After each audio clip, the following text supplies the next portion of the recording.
So hello everyone, good morning. एक बार फिर से आप सभी का स्वागत है धुरीना के यूट्यूब चैनल पर। और मैं गौरव आज आप सभी के लिए लेकर आया हूं एक बहुत बड़ी अपडेट जो कि हमारी रहेगी एसएससी सीएचएसएल 2025 के लिए।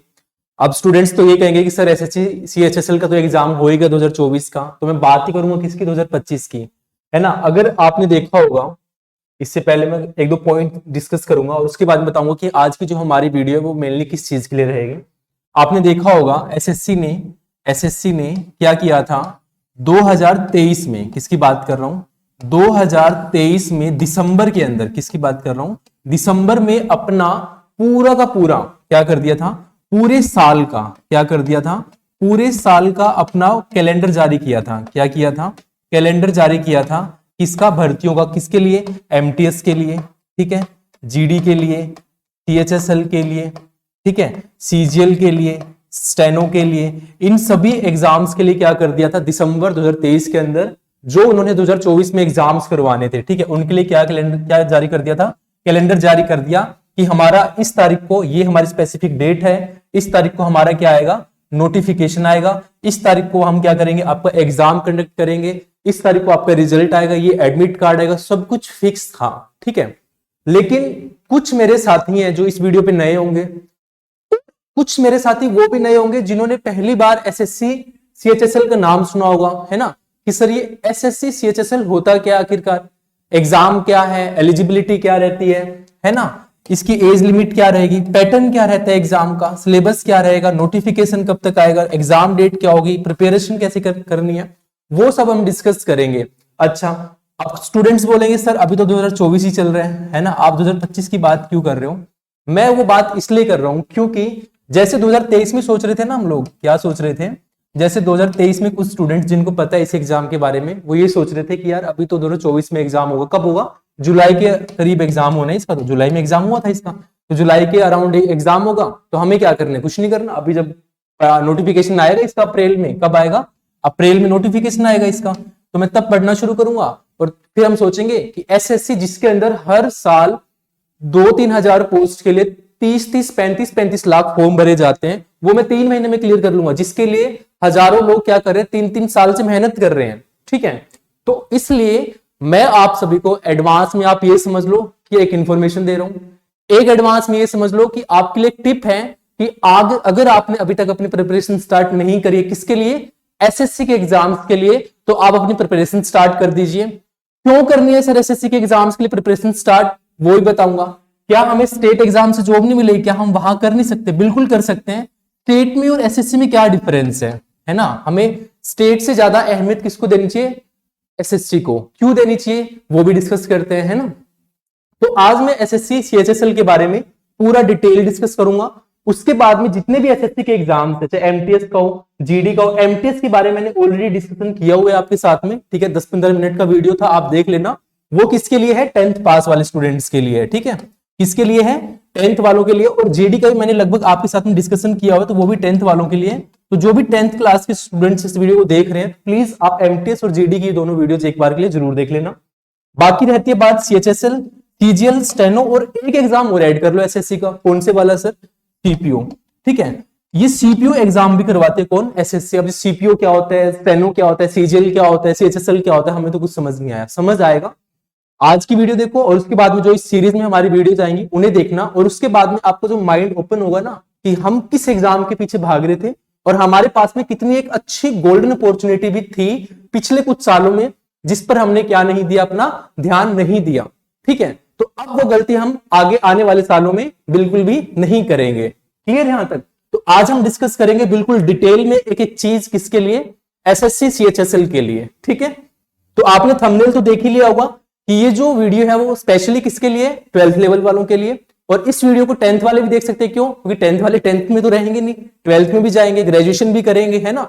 और ग्रेजुएशन की कौन सी जॉब्स होती है एसएससी के अंदर, उनके ऊपर एक स्पेशल वीडियोस आएंगी आपकी, ठीक है। इसमें अगर मैं बात करूं कि सीएचएसएल एग्जाम होता है क्या आखिरकार, तो सीएचएसएल का मतलब होता है कंबाइंड हायर सेकेंडरी लेवल, यानी कि ये जो आपकी क्या कहते हैं एग्जाम है, वो 12th लेवल के स्टूडेंट्स के लिए होता है। किसके लिए होता है, जो स्टूडेंट्स क्या कर चुके हैं, अपने 12th पास कर चुके हैं, ठीक है। अच्छा, एक फन फैक्ट और देखो एसएससी का, एसएससी का एक फैक्ट ये है कि एसएससी के पास में हर बच्चे के लिए जॉब है। किसके लिए? हर बच्चे के लिए वैकेंसी है।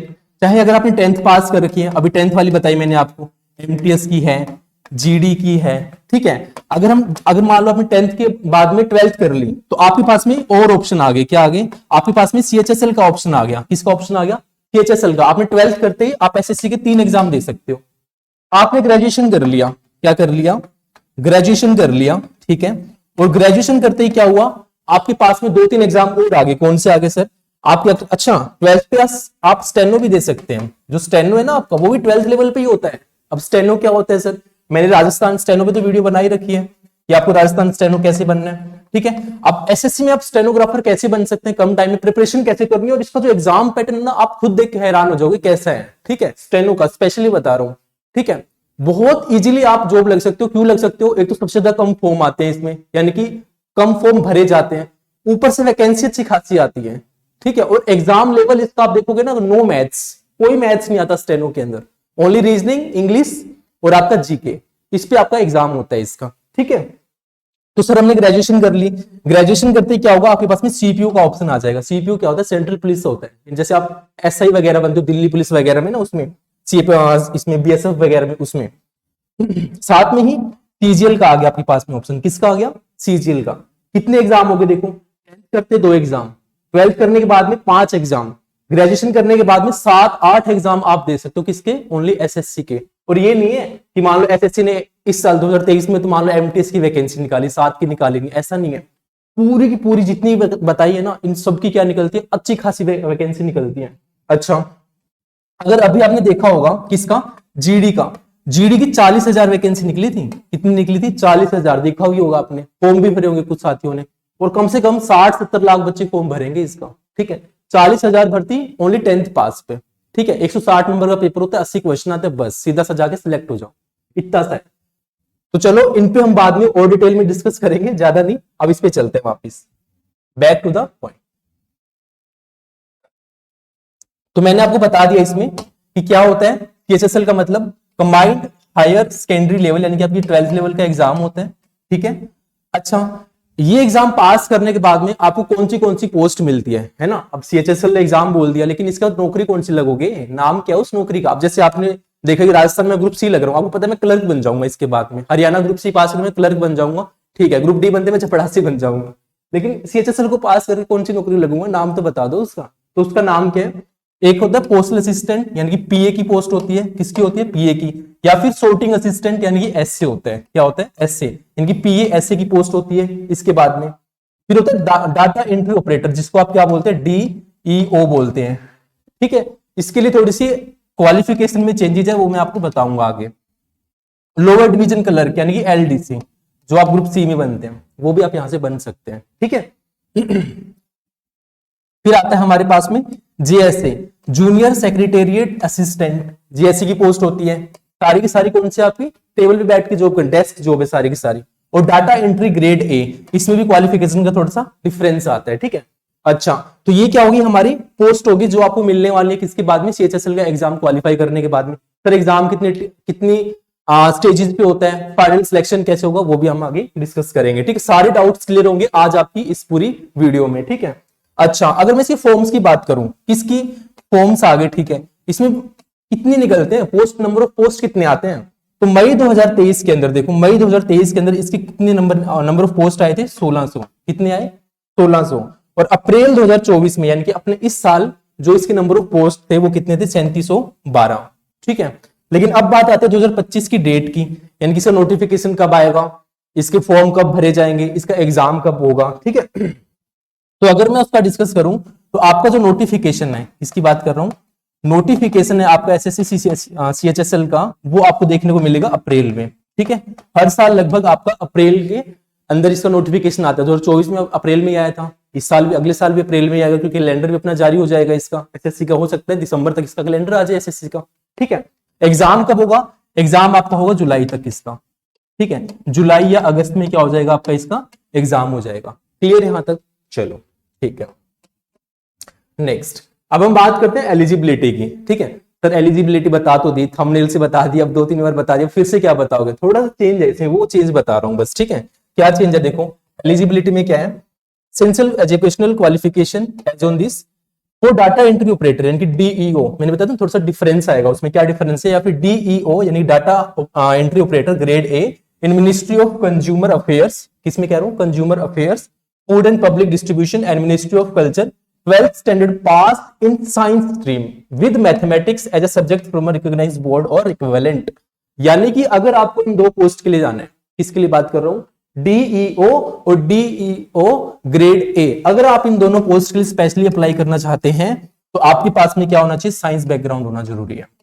ठीक है, साइंस विद मैथ। ठीक है, साइंस विद मैथ्स कौन सा होता है, नॉन मेडिकल वाले स्टूडेंट्स, है ना।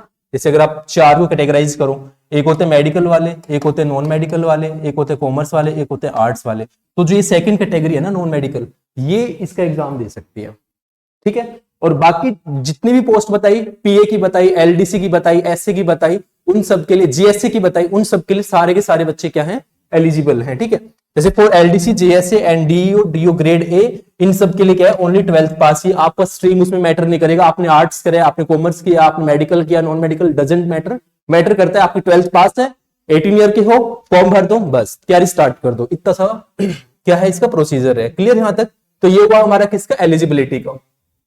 सर एज बता दो, हम कहां तक क्या है, कब तक फॉर्म भर सकते हैं, तो एज लिमिट की बात करते हैं।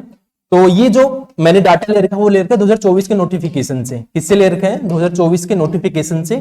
ठीक है, और डिटेल्स लगभग सेम ही रहती हैं, चेंज नहीं होती हैं। ठीक है, तो इसमें क्या है आपका 28 से 27 साल है, सॉरी 18 से 27 साल। ठीक है, एज लिमिट क्या आपकी इसमें 18 से 27 साल रहती है, और बाकी जो रिजर्व कैटेगरीज होती हैं उनके लिए क्या होता है, रिलैक्सेशन मिलता है 3 साल का, 5 साल का। ठीक है, एससी में आपको लगभग 5 साल का देखने को मिल जाता है इसमें। ठीक है, तो 18 से 27 साल तक की इसमें क्या रहती है, आपकी एज लिमिट रहती है। ठीक है, तो जो भी साथी 12th पास है, 18 का हो चुका है, अपनी प्रिपरेशन स्टार्ट कर दे, कैसे करनी है वो लास्ट में डिस्कस करेंगे, हाउ टू प्रिपेयर पे। ठीक है, अब हम बात करते हैं पैटर्न की। इसमें जो एसएससी सीएचएसएल का एग्जाम होता है, इसमें आपके 2 टीयर पे एग्जाम होते हैं, यानी कि 2 स्टेजेस पे एग्जाम होता है, टीयर 1, ठीक है, टीयर 1 और टीयर 2। ठीक है, टीयर 1 और टीयर 2, 2 टीयर में आपका एग्जाम होता है। अब कट ऑफ किस पे बनेगी, फाइनल मेरिट लिस्ट किस पे बनती है आपकी, टीयर 2 पे, यानी कि आप जो पेपर 2 देते हो, लेवल 2 का जो एग्जाम होगा उस पे आपका क्या होगा, फाइनल सिलेक्शन होगा। ठीक है, और टीयर 1 की आपका ओनली क्वालिफाइंग है। ठीक है, ये क्या होता है आपका, क्वालिफाइंग होता है, क्वालिफाइड नेचर।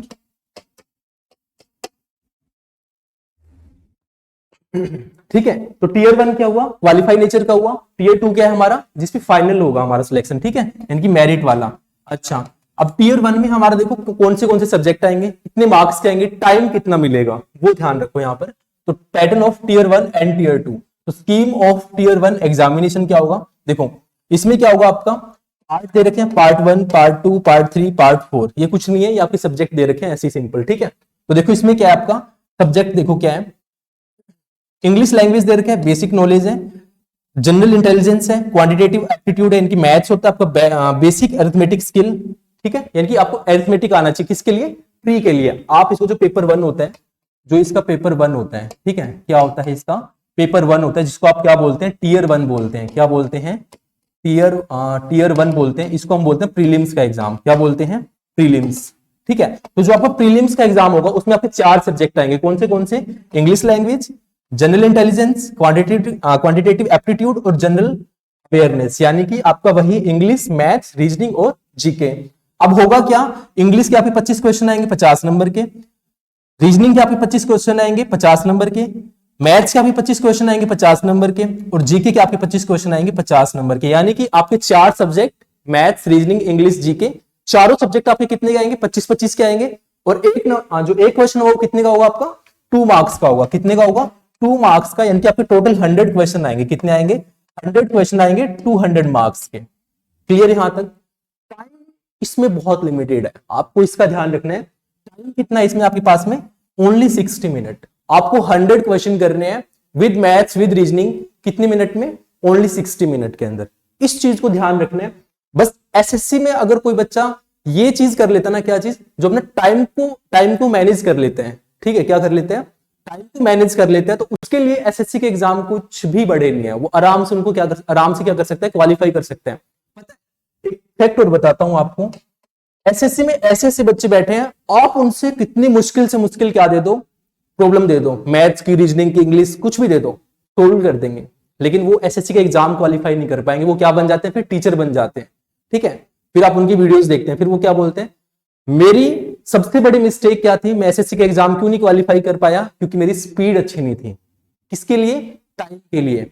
मुझे सब चीजें आती हैं, लेकिन मैं टाइम पे एग्जाम नहीं कर पाता हूं, क्योंकि एसएससी टाइम क्या देती है आपको, लिमिटेड देती है। ऐसा नहीं कि स्टेट एग्जाम की तरह 2-2 घंटे मिल गए, 100 क्वेश्चन पूछने 2 घंटे में कर दो, बच्चे आराम आराम से बैठे रहते हैं। जीके के लिए भी 1-1 मिनट लगा देते हैं। और यहाँ पे आपको जीके अभी ना, मैंने जो दूसरा चैनल है आर्यवर्त का, उस पर मैंने एक वीडियो बनाया था, पशु परिचर की प्रिपरेशन कैसे करी थी इस दिन में।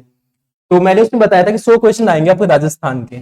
ठीक है, और मैंने बोला कि उनको आप कोशिश करना 20 से 30 मिनट में पूरा करने की। तो एक बच्चे कमेंट आ रहा है कि सर क्या मजाक करो, 20-30 मिनट में कौन पूरा करता है, क्योंकि उसको ना पता नहीं है एसएससी के एग्जाम्स के बारे में। ठीक है, तो उसको छोड़ो।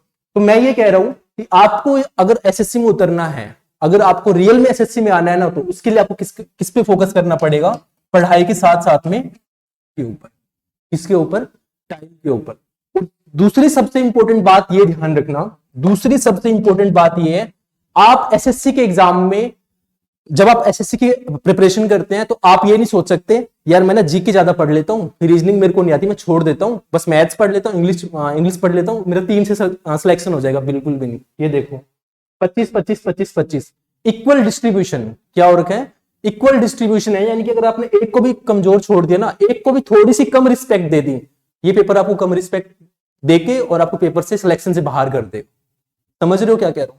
मतलब ये है कि अगर आप एसएससी के लिए उतरोगे, तो आपको चारों सब्जेक्ट को, ठीक है, मैथ्स, रीजनिंग, जीके, इंग्लिश, चारों सब्जेक्ट को क्या करना पड़ेगा, प्रॉपर टाइम देना पड़ेगा, प्रॉपर रिस्पेक्ट देना पड़ेगा, प्रॉपर एक अच्छे तरीके से एक स्ट्रेटजी से क्या करना पड़ेगा, प्रिपरेशन करना पड़ेगा। तब जाकर इनके आप एग्जाम्स को क्या कर सकते हैं, क्वालिफाई कर सकते हैं। बस वही कर पाएंगे जो क्या होंगे, सीरियस स्टूडेंट्स होंगे। ठीक है, और बाकी जिनको करना है मजाक 2-4 सालों के लिए, वो क्या करेंगे, वो सेम चीजें रिपीट करेंगे। ठीक है, स्टेट के एग्जाम्स में बैठेंगे, ठीक है, मैथ्स को नहीं करेंगे, रीजनिंग को नहीं छेड़ेंगे, इंग्लिश से तो हमारे हाथ ही जोड़ रखे हैं पहले, हमें तो इंग्लिश समझ नहीं आती है, तो हम क्या करेंगे, खाली बस जीके फोकस कर करके वही 40-50 नंबर हर बार लाते रहेंगे। फिर एक मोटिवेशन की वीडियो देखेंगे, फिर हम सोचेंगे अब की बार मैं पास कर दूंगा, फिर जीके पढ़ेंगे 10-10 घंटे, फिर बैठे रहेंगे, फिर से ये सर्कल चलता रहेगा। और सर्कल चलते चलते आपको पता नहीं चलेगा कि आपके कब 5-6 साल खराब हो गए और आप कहां से कहां पहुंचेंगे, और फिर आपको कुछ और करना पड़ेगा। उस चीज को ध्यान में रखो, उन चीजों से बचो। ठीक है, जितना हो सकता है टाइम को मैनेज करो, टाइम को यूटिलाइज करो जितना ज्यादा हो सकता है। ठीक है, क्योंकि ये जो टाइम है वो फिर नहीं आने वाला अपने पास में, है ना। और जब आपके पास में पूरी स्ट्रेटजीज हैं, आपको बताने वाले हैं, आपको समझाने वाले हैं कि आप इन चीजों को प्रॉपर टाइम में आपको करना कैसे है। जब आपके पास में एक एक चीज है, एक तो वो बंदा होता है जिसको पता नहीं है कि हमें समझाने वाला नहीं, बताने वाला नहीं कि हमें करना कैसे, लेकिन जब आपके पास में हजारों इतने टॉप एजुकेटर्स बैठे हैं, उनके बावजूद भी अगर आप नहीं पढ़ रहे हो ना, फिर उसमें आपको कुछ नहीं हो सकता, आपका बिल्कुल नहीं होगा कुछ भी। ठीक है, तो ये क्या हो गया, हमारा पेपर 1 का हो गया, यानी कि प्रीलिम्स का क्या हो गया, एग्जाम पैटर्न हो गया। अब नेक्स्ट देखते हैं पेपर 2 का। ठीक है, क्लियर। तो ये है हमारे पास में scheme of tier 2 examination, scheme of tier 2 examination, जिसमें हमारे पास में क्या होता है, 3 सेशन आते हैं बेसिकली। ठीक है, 3 सेशन आते हैं, और थर्ड सेशन के अंदर थोड़ा सा डिफरेंस आता है। वो किसके लिए आएगा, अभी से बताया था, डीईओ वाले स्टूडेंट्स के लिए आता है, वो भी समझाऊंगा। टीयर 2 को थोड़ा ध्यान से समझना, ठीक है, बहुत जरूरी है इसको समझना, क्योंकि इसमें सबसे ज्यादा कंफ्यूजन होता है, स्टूडेंट्स को समझ ही नहीं आता क्या सेशन है, क्या मॉड्यूल्स हैं, क्या मतलब समझ नहीं आ रहा, 30-40 20-30 क्या है ये, है ना। ध्यान से समझना, आएगा समझ, 2-3 बार बताऊंगा, आएगा। ठीक है, देखो सबसे पहले ये देखो, आपने क्या करना है, प्रीलिम्स का एग्जाम दिया, क्या दिया, प्रीलिम्स का एग्जाम दिया, यानी कि आपने टीयर 1 का एग्जाम दिया। ठीक है, टीयर 1 का एग्जाम देने के बाद में आपने क्या कर दिया, क्वालिफाई कर दिया। ठीक है, क्वालिफाई करने के बाद में आपको देना पड़ेगा ये वाला एग्जाम, जिससे क्या होगा, आपको फाइनल सिलेक्शन होगा। क्या होगा, फाइनल सिलेक्शन। इसमें आपके पास में देखो सब्जेक्ट क्या आएंगे। अब यहां से ना आपको एक सब्जेक्ट की क्या पता चलेगी, इंपॉर्टेंस पता चलेगी, और वो कौन सा सब्जेक्ट है अभी पता चल जाएगा। देखो सेक्शन 1 में क्या आएगा आपके पास में, मॉड्यूल 1 मॉड्यूल 2। मॉड्यूल 1 मॉड्यूल 2 है, भूल जाओ क्या है ये मॉड्यूल, हमें इस पे फोकस नहीं करना। हमें फोकस ये करना है कि सेक्शन 1 में आपके पास में 2 सब्जेक्ट है, मैथ्स, रीजनिंग। क्या आपके पास में मैथ्स है और रीजनिंग है, ठीक है। मैथ्स के आपके आएंगे 30 क्वेश्चन और रीजनिंग के आएंगे आपके 30 क्वेश्चन, यानी कि सेक्शन 1 के अंदर 60 क्वेश्चन आएंगे। कितने नंबर के? 180 नंबर के। क्यों आएंगे? एक क्वेश्चन कितने का है? 3 मार्क्स का है, यानी कि 60 क्वेश्चन 180 मार्क्स से। क्लियर यहां तक? 30 क्वेश्चन आएंगे मैथ से, 30 क्वेश्चन आएंगे रीजनिंग से, ठीक है। फिर आएगा आपके पास में क्या? Section 2 modules. भूल जाओ यहां पर कि मॉड्यूल्स क्या होते हैं, ठीक है, इनको कट करो। इसमें क्या है देखो, आपके पास में इंग्लिश आएगा। क्या आएगा? इंग्लिश आएगा। इंग्लिश के आ रहे हैं 40 क्वेश्चन। कितने आ रहे हैं? 40 क्वेश्चन। और जीके कितना आ रहा है? जीके इसमें आ रहा है 20 क्वेश्चन। एसएससी में पहले क्या होता था, आज से कुछ साल पहले एसएससी में टीयर 2 के अंदर ओनली आपका मैथ्स और इंग्लिश का पेपर होता था, ठीक है। किसका होता था? मैथ्स और इंग्लिश का हो जाता था। लेकिन अभी इन्होंने क्या कर दिया, आपका जीके भी ऐड कर दिया इसके अंदर, कि जीके भी हम लेंगे फिर से, ठीक है। तो अगर आप यहाँ पे ध्यान से देखें, पेपर 1 में क्या था? 25 नंबर की इंग्लिश आ रही है। कितनी आ रही है? 25 नंबर की। और पेपर 2 में 40 नंबर की इंग्लिश आ रही है, ठीक है। कितनी आ रही है? 40, यानी कि 65 नंबर तो आपको इंग्लिश देने वाला है यहां से, ठीक है। देखो मैथ्स भी 30 है, रीजनिंग भी 30 है, जीके भी 20 है, लेकिन सबसे ज्यादा कौन है? इंग्लिश। अगर आप इंग्लिश से भागते रहोगे तो आपका सिलेक्शन नहीं होगा। इंग्लिश अगर आप इंप्रूव करते हैं, उसके बाद चाहे एसएससी का एग्जाम हो सकता है उसके बाद आप पीसीएस के लिए जाएं या स्टेट का कोई भी एग्जाम दें, आप उसमें क्या कर सकते हैं? आराम से क्वालिफाई कर सकते हैं, ठीक है। तो आपको किस पे ज्यादा फोकस करना है? इंग्लिश पे करना है। अब भागना नहीं है उस चीज से, ठीक है। तो इंग्लिश के कितने क्वेश्चन आएंगे आपके? 40 के। तो ये क्या है हमारे पास में सेक्शन 1 और सेक्शन 2, जहां से आपकी मेरिट बनेगी। क्या बनेगी? मेरिट बनेगी। फिर ये हमारे पास में सेक्शन 3 क्या आ गया? इसका क्या मतलब है? इसमें 15, 45 ये क्या आपका ओनली क्वालिफाइंग है। ये क्या आपके पास में ओनली क्वालिफाइंग है, और ये होगा, ठीक है, ये होगा। और इसको पास करना बहुत जरूरी है, इनकी क्वालिफाई करना बहुत जरूरी है। इसके मार्क्स आपके ऐड नहीं होने वाले हैं, ठीक है। क्वालिफाई क्यों करना है? अगर मान लो आपका इसमें मेरिट बन गया, ठीक है, आपने इन चारों कितना बन गए? 180, 180, 360 आ गया, ठीक है। कितना आ गया? 360। आपने 360 में से मान लो आप मेरिट में आ गए, लेकिन अगर आपने इसको नहीं क्वालिफाई किया, ठीक है, तो आपका सिलेक्शन ही नहीं होगा। यानी कि कहने का मतलब यह है कि आपको तीनों सेशंस को क्या करना पड़ेगा? क्वालिफाई करना पड़ेगा। मैंडेटरी है फाइनल सिलेक्शन के लिए। क्लियर यहां तक? ठीक है। फिर से देख लो एक बार के लिए, फिर से समझ लो क्या हो रहा है। मॉड्यूल्स को भूल जाओ पहले तो, ठीक है। मॉड्यूल्स कुछ नहीं, पेपर ही है, सब्जेक्ट है आपके। सेक्शन 1 में क्या आएगा आपके पास? मैथ्स रीजनिंग आएगा। मैथ्स के 30 क्वेश्चन, रीजनिंग के 30 क्वेश्चन, ठीक है। पेपर 2 में यानी कि टीयर 2 में आपके पास में 2 सेक्शन होंगे, ठीक है। 1 सेक्शन में मैथ्स रीजनिंग एक साथ, और उसके बाद में सेक्शन 2 में इंग्लिश और जीके एक साथ में। इंग्लिश के 40 क्वेश्चन और जीके के आपके ओनली 20 क्वेश्चन आ जाएंगे, ठीक है। तो आपका फोकस किस पे होना चाहिए फाइनल के लिए? मैथ्स, रीजनिंग और इंग्लिश। और इंग्लिश में सबसे ज्यादा, क्योंकि आपका टीयर 1 में भी काम आ रहा है, 25 क्वेश्चन तो वहां से आ जाएंगे और 40 क्वेश्चन आपके यहां से आ रहे हैं। समझ पा रहे हो ना डिफरेंस दोनों का? ठीक है। तो ये हो गया हमारा किसका? टीयर 2 का। अब टाइम बता दो जी कितना मिलेगा इसमें, है ना। तो टाइम देख लो आपके पास में कितना है? ओनली 1 आवर का। कितना टाइम है? सेम 1 आवर, ठीक है, फॉर ईच सेक्शन, ठीक है, फॉर ईच सेक्शन। यानी कि सेक्शन, एक सेक्शन के लिए आपके पास में कितना टाइम होगा? 1 घंटे का। क्लियर? तो ये हो गया अपना टाइमिंग का और एग्जाम पैटर्न किसका? टीयर 2 का। आई होप क्लियर होगा आपका यहां तक, ठीक है।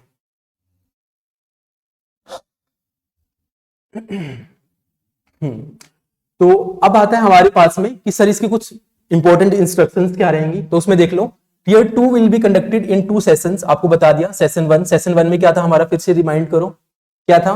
मैथ्स रीजनिंग 60 क्वेश्चन 180 नंबर के। सेशन 2 में क्या था? इंग्लिश के 40 क्वेश्चन, जीके के 20 क्वेश्चन, 60 क्वेश्चन 180 नंबर के, 360 का total on the same day. यानी कि आपके जो दोनों सेक्शन है वो कौन से दिन होंगे? सेम डे पे होंगे, सेम टाइम पे होंगे। Section 1 will be included conducted of section 1, section 2 and module 1 of section 3।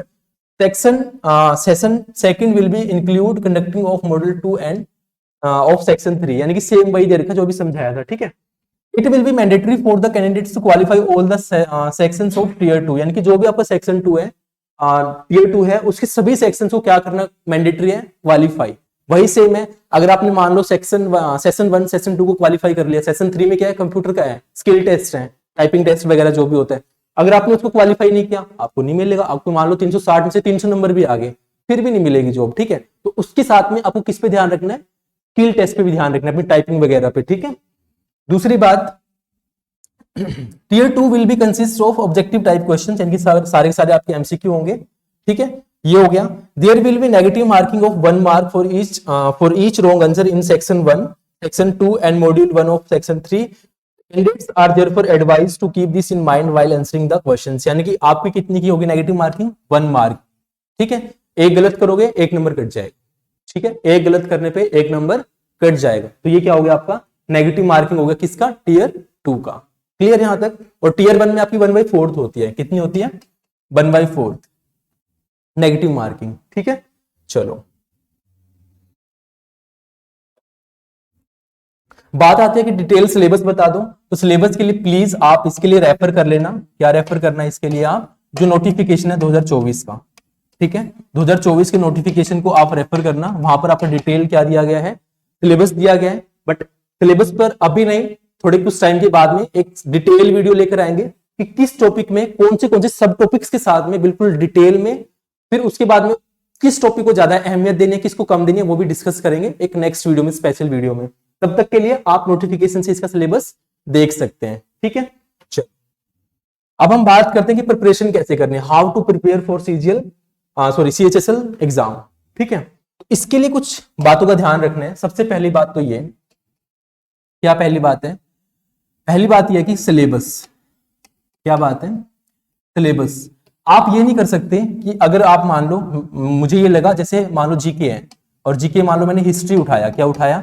History उठाया, और मैंने ये कर दिया कि मैं हिस्ट्री का बस एंशिएंट पढ़ लेता हूं। क्या पढ़ लेता हूं? एंशिएंट पढ़ लेता हूं। नहीं, इससे काम नहीं चलेगा। आपको क्या करना पड़ेगा? सिलेबस को पूरा पूरा रिस्पेक्ट देना पड़ेगा। पूरा पूरा सिलेबस क्या करना पड़ेगा? बेसिक टू 0 टू एडवांस पूरा क्या करना पड़ेगा? क्लियर करना पड़ेगा जितना जल्दी हो सकता है। ठीक है, अभी देख लो क्या चल रहा है, नवंबर चल रहा है। ठीक है, क्या चल रहा है? नवंबर 2024 है। ठीक है, नवंबर 2024 है। आपका एग्जाम लगभग होगा कब? जुलाई 2025 में। ठीक है, कब होने वाला है? जुलाई 2025 में। लगभग आपके पास में 7 से 8 महीने हैं, 7 to 8 मंथ्स। ठीक है, 7 to 8 मंथ्स। और एसएससी के लिए 7 से 8 महीने चाहिए होते किसी भी एग्जाम के लिए। आप किसी भी टॉपर का इंटरव्यू उठा के देख लेना, किसी भी टॉप एजुकेटर जो एसएससी की प्रिपरेशन करवाते हैं उनके उठा के देख लेना इंटरव्यूज। आपको कोई नहीं कहेगा कि आप 6 महीने से ज्यादा पढ़ो। किसके लिए? एसएससी के लिए। 1 साल में तो यूपीएससी निकल जाता है बच्चों का। 1 साल के अंदर बच्चे आईपीएस बन के बैठ जाते हैं। और यहाँ तो चाहिए 6 महीने, आपके पास में तो फिर भी 7 से 8 महीने हैं। मान लो आप थोड़े से एवरेज स्टूडेंट हैं। ठीक है, तो 7 से 8 महीने आपके पास में किसकी प्रिपरेशन करने के लिए? सीएचएसएल की। यानी कि आपको सिलेबस कवर करना है। क्या 8 महीने में सिलेबस कवर करना है? नहीं नहीं, 8 महीने में सिलेबस कवर नहीं करना है। 8 महीने में पूरी प्रिपरेशन करनी है। आप मान लो 0 लेवल पे हो, 0 से कहां पहुंचना है? एडवांस पे पहुंचना है। ठीक है, तो आपने क्या करना है? लगभग 3 महीने में क्या करना है? अरे यार मैं व्हाट्सएप लैंग्वेज लिख रहा हूँ आपका। अच्छा, 3 महीने में क्या करना है? अपना सिलेबस कवर करना है। क्या करना है? सिलेबस कवर करना है। आई बात समझ? ठीक है, जिसको आएगी हो जाएगा उसका। दूसरी बात, पीवाईक्यूज क्या करने हैं? पीवाईक्यूज पे फोकस करना है। आपने क्या करना है? टॉपिक वाइज क्या करना है? टॉपिक वाइज क्या करोगे आप? पीवाईक्यूज लगाओगे। कैसे लगाओगे? मान लो आपने सिलेबस उठाया, आपने क्या स्टार्ट कर दिया? मान लो मैथ्स स्टार्ट कर दिया। क्या स्टार्ट कर दिया? मैथ्स। और मैथ्स में भी 2 चीजें होती हैं आपके पास में, एक अरिथमेटिक होता है और एक क्या होता है? एडवांस मैथ्स होता है। तो सबसे पहले अरिथमेटिक को पढ़ना। ऐसा नहीं है कि एडवांस लेके बैठ जाओ। एडवांस के आजकल क्वेश्चन बहुत कम आ रहे हैं एसएससी में। ठीक है, तो अरिथमेटिक का ले लिया। और मान लो अरिथमेटिक आपने क्या पढ़ा? परसेंटेज पढ़ा। क्या पढ़ा? परसेंटेज पढ़ा। तो आपने पूरा परसेंटेज पढ़ लिया अच्छे से। ठीक है, उसके बाद में क्या करो? उस परसेंटेज टॉपिक के जितने पीवाईक्यूज बनते हैं, कम से कम 200।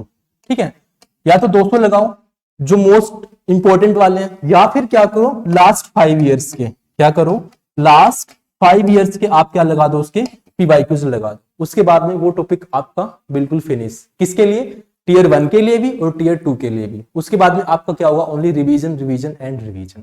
ठीक है, आपने क्या करना है? सिलेबस कवर करना है। सिलेबस के साथ में जो टॉपिक करोगे उसके क्या करना है? आपको पीवाईक्यूज करने हैं। कब तक के? लास्ट 5 ईयर्स, या फिर टॉप मोस्ट इंपोर्टेंट जो आपके एजुकेटर्स होंगे प्रोवाइड करेंगे आपको, उनको करना है। ठीक है, फिर तीसरी चीज ये है, आपको क्या करना है? रिवीजन करना है। ठीक है, एग्जाम से पहले आपका चारों सब्जेक्ट का मैथ, रीजनिंग, जीके, इंग्लिश, चारों सब्जेक्ट का क्या हो जाना चाहिए? कम से कम 3 से 4 बार आपका क्या होना चाहिए? रिवीजन हो जाना चाहिए। कब से पहले? जून तक, 2025 के जून तक आपका रिवीजन हो जाना चाहिए। और सबसे important and last but not least, ठीक है, क्या है? Mock test. क्या है? Mock test. आपको क्या करने हैं? सेक्शनल, क्या करना है? सेक्शनल प्लस आपको क्या करना है? Topic wise. ठीक है, टॉपिक वाइज और पीवाईक्यू। और पीवाईक्यू। सबसे पहले सेक्शनल, फिर टॉपिक वाइज, और फिर पीवाईक्यू का पूरा पूरा क्या लगाना है, मॉक टेस्ट लगाने हैं। और एग्जाम से पहले ये अपना टारगेट बना के चलो, कम से कम मुझे 500 से 700 मॉक टेस्ट लगाने। कितने? 500 से 700 मॉक टेस्ट लगाने हैं। अब इसको डिवाइड कर करके 8 महीने के हिसाब से अपना मैथ्स कर लो, इतना मैथ्स आना चाहिए, ठीक है, कि कितने मुझे लगाने पड़ेंगे एक हफ्ते में, एक महीने में, उसके हिसाब से अपना कैलकुलेट करके अपना शुरू कर दो इसको, ठीक है। तो ये क्या होगा, आपके पास में एक स्ट्रेटेजी होगी कि आपको पढ़ना कैसे है, और इससे बाहर नहीं जाना, ठीक है, इससे बाहर नहीं जाना। इससे ऊपर तो बहुत सारी चीजें हैं कि ऐसे नहीं ऐसे करो, ऐसे नहीं ऐसे करो, कुछ नहीं है। ये करो, सिलेबस करो, पीवाईक्यू से लगाओ, रिवीजन करो, और उसके बाद में मॉक दो, बस इतना करना है। क्योंकि मॉक से आपको क्या पता चलेगा, एग्जाम का रियल वाला फीलिंग आएगा कि हाँ एग्जाम में ऐसे क्वेश्चन आते हैं, मुझे ऐसे अटेम्प्ट करना है। और फिर आपका टाइम मैनेजमेंट होगा, वहां से आपको 60 मिनट में क्या है, क्वेश्चंस को अटेम्प्ट करना है फटाफट, ठीक है। तो वो वाली चीज भी आपके अंदर आएगी, ठीक है। तो ये हो गया हमारा। अब बात आती है, कुछ स्टूडेंट्स को ये होगा कि थोड़ा हमें एक गाइडेंस मिल जाए, प्रॉपर गाइडेंस मिल जाए, अच्छे से प्रिपरेशन करने का, सब कुछ वेल सेटल्ड हो। तो उसके लिए आप क्या कर सकते हैं, प्ले स्टोर से क्या कर सकते हैं, प्ले स्टोर से आप धुरीना की एप्लीकेशन को डाउनलोड कर लेना। क्या कर लेना, धुरीना नाम से एप्लीकेशन है, आप उसे डाउनलोड कर सकते हैं। वहां पर आपको एसएससी के, ठीक है, वहां पर आपको एसएससी के, चाहे आप एमटीएस की प्रिपरेशन स्टार्ट कर रहे हो, ठीक है, चाहे आप जीडी 2025 के लिए प्रिपरेशन स्टार्ट कर रहे हो, या सीएचएसएल के लिए, या फिर सीजीएल के लिए, एसएससी किसी भी एग्जाम की प्रिपरेशन करनी है, आपको वहां पर काफी अच्छे अच्छे कोर्स मिल जाएंगे और बहुत ही कम रेट्स पे हैं। तो आप वहां से भी अपनी प्रिपरेशन स्टार्ट कर सकते हैं, बिल्कुल मैनर्ड, बिल्कुल बहुत अच्छे से अरेंज्ड कोर्सेज हैं वो, तो आप वहां उन्हें फॉलो कर सकते हैं। तो आई होप आपको आज की जो वीडियो वो पसंद आई होगी, आपको जो इन्फॉर्मेशन मिली हो। तो अगर आपको वीडियो अच्छी लगी हो तो आप वीडियो को लाइक कर सकते हैं, और जो भी अपने दोस्त हैं आप उनके साथ में शेयर करके, उनके साथ में पार्टनरशिप करके, उनके साथ में मिलकर अपनी प्रिपरेशन स्टार्ट कर सकते हैं, एक स्टडी ग्रुप बना सकते हैं। और आप धुरीना के चैनल को ऐसे ही एक इन्फॉर्मेटिव कंटेंट के लिए सब्सक्राइब कर लीजिए। फिर मिलेंगे हम एसएससी की एक नेक्स्ट सीरीज, एक नेक्स्ट एग्जाम को कवर करेंगे। तो तब तक के लिए आप सभी का बहुत बहुत धन्यवाद। जय हिंद, जय भारत।